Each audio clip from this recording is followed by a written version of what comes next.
In-nuqqas taqbil dwar il-prim imħallef qatt ma kienet sassarraf fi kriżi kostituzzjonali. Anzi, kienet kriżi politika li ġab il-Prim Ministru stess meta rrifjuta li jkompli diskussjonijiet mal-kap tal-Oppożizzjoni sakemm jintlaħaq qbil.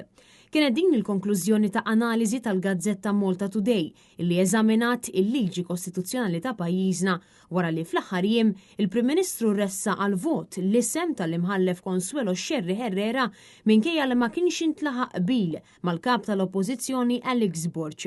Fil-fatt din l-analiżi tagħti raġun l-Alex Borch li spjega li fl-ebda ħin ma kienet se sseħħ kriżi kostituzzjonali f'pajjiżna minkejja illi ma ntlaħaqx qbil. Bl-analiżi tispjega illi l-Kostituzzjoni ta' pajjiżna għandha minn tal-inqas żewġ mekkaniżmi li tipprevjeni milli sseħħ kriżi. Il-prim imħallef attwali Mark Ketkuti iċċelebra 68 sena fl-4 ta' frar u għal daqstant kien ifisser it-tmiem tat-terminu tiegħu bħala prim imħallef. Minkejja dan il-Parlament ma kienx għadu wasal għal qbil.